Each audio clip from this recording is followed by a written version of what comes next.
秦国变法不是虚应故事，有人拥戴，秦国要变；没人拥戴，秦国还是要变。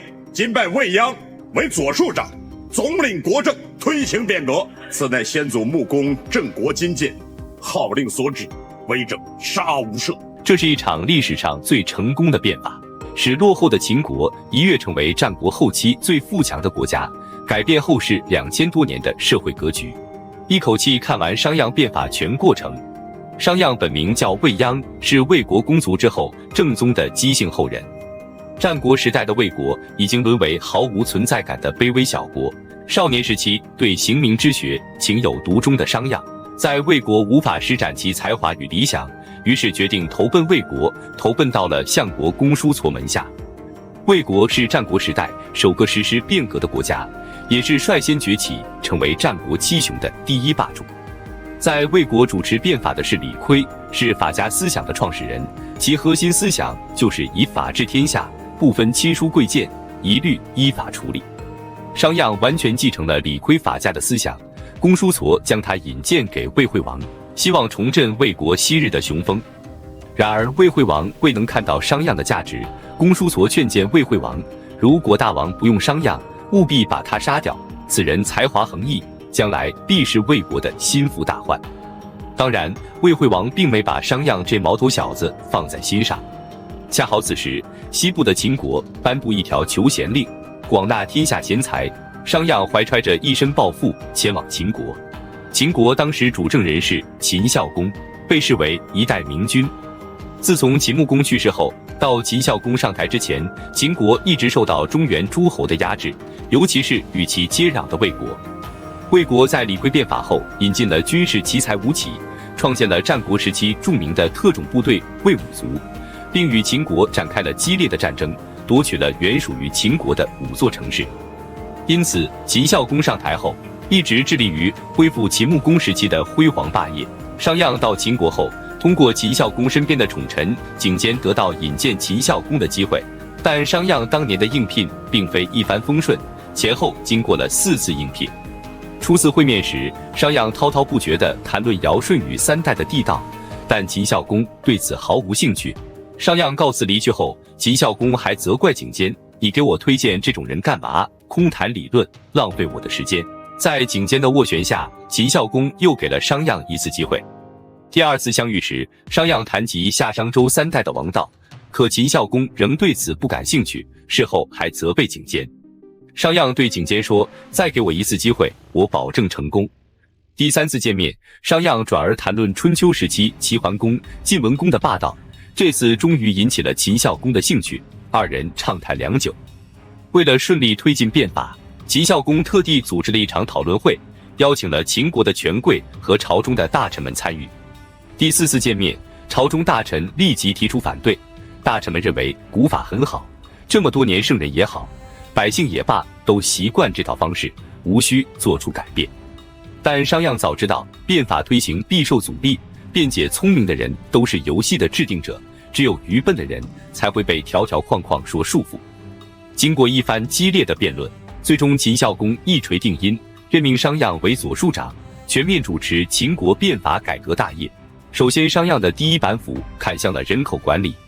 他下令对全国人口进行登记，将每5户编为1伍，每10户编为1室，并实施连坐制度。根据这一制度，如果1户犯了罪，其他9户必须举报，否则将受到严厉处罚。如果举报成功，将得到丰厚的奖励，类似于战场上斩杀敌手的军功奖励。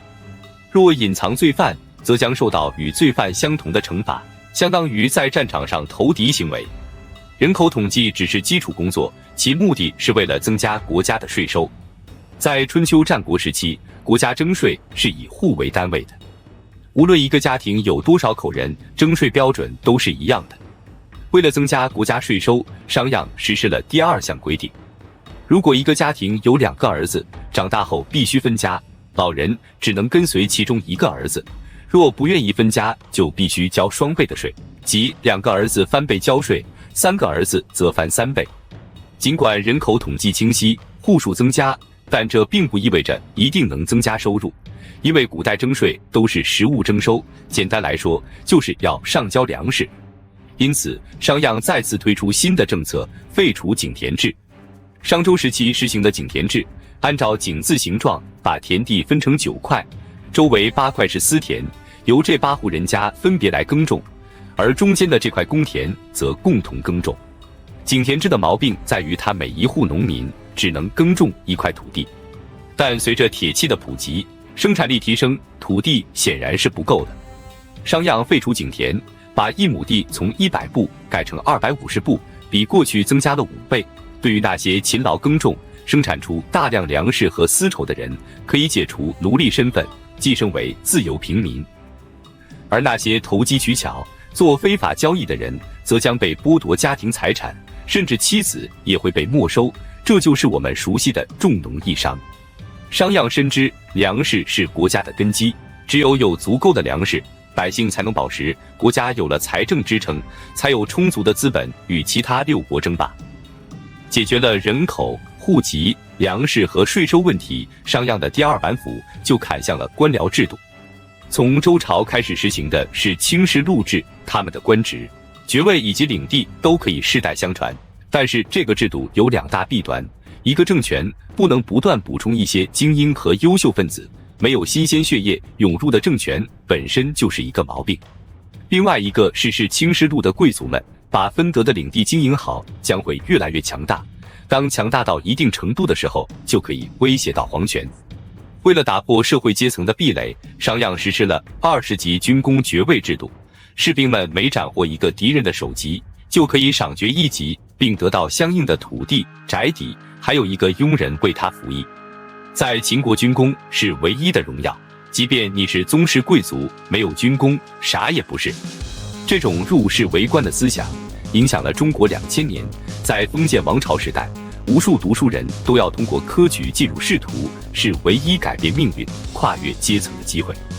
法令制定好了，商鞅将重点放在了严格执法上。在法令颁布之前，商鞅让人在南门竖起一根3丈高的圆木，规定只要能将其扛到北门，就奖励10斤。当时百姓们议论纷纷，并没人敢于尝试。随后商鞅将奖金提高到50斤，结果真有人把木头移到北门，商鞅兑现承诺。商鞅这招洗木立信在秦国广泛传播，为秦国赢得巨大公信力。商鞅颁布的法令后，影响最深的就是士大夫阶层的人，他们认为商鞅变法持续不了几天，但恰巧秦国的太子嬴驷违反了商鞅的法令，所有人都盯着商鞅怎么处理。按照法令应当处罚太子，但太子是储君，并不能对太子用刑，那只能对太子2个老师公子虔和公孙贾代为受刑。自此以后，秦国无人敢再议论商鞅的改革，也没有人敢私下争斗，大家都勤奋耕种，勇敢杀敌，老老实实做一个顺民。3年后，商鞅在咸阳建造了新宫殿，秦孝公遂将都城从雍州迁至此。商鞅再度深入推进改革，明确了分家政策，不再实行高赋税替代分家，而是必须要进行分家，将若干邑合并为一个县，设立31个县，形成了秦国郡县制的雏形。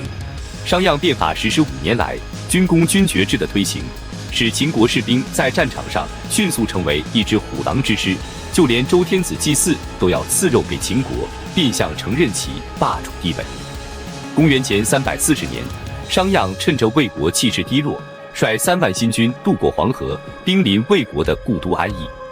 这是秦魏2国之间的第6次河西之战。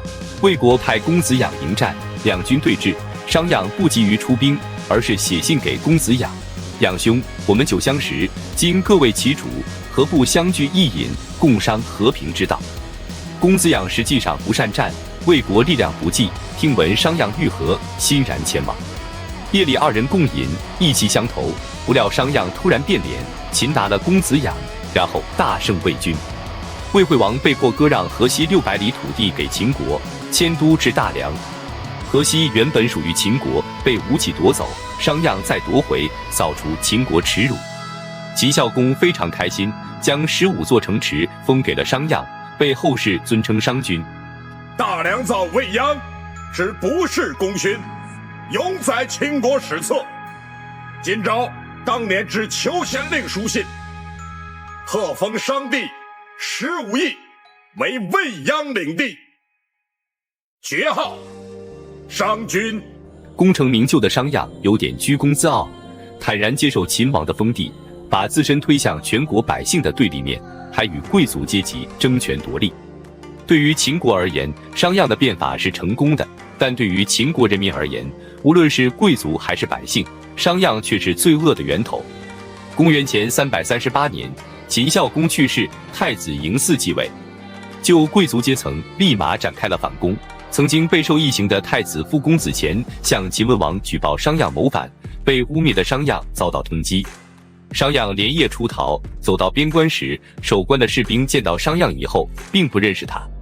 士兵跟商鞅说：“根据我们商君制定的法律，天黑之后不能出关。”无奈之下，商鞅投身到一家旅馆里，刚到门口就被老板赶了出来。根据商君制定的法律，没有身份证明不能住宿。此刻的商鞅无奈仰天长叹，竟然被自己制定的法令给害了。商鞅，这自己制定的法令，自己也要受制，做法自毙。最终，商鞅被处车裂之刑。孙鞅谋反，车裂，第3组。商鞅死后，他制定的法令被完整的保存了下来。对于秦惠文王来说，借商鞅之死巩固皇权，是最高统治阶层的利益。或许商鞅到死那一刻都没能明白，他之所以能促进变法成功，无非是社会发展的必然。学历史的一定要记住这几点：生产力、社会关系和上层建筑。生产力的不断发展必定产生社会关系变革，从石器到青铜再到铁器的诞生，都让社会关系产生变革。生产效率提高后，占据一部分生产资料的人会变成地主。春秋战国前的地主是周天子，铁器的普及让生产力解放，更多的土地开垦出来，但都是需要上交。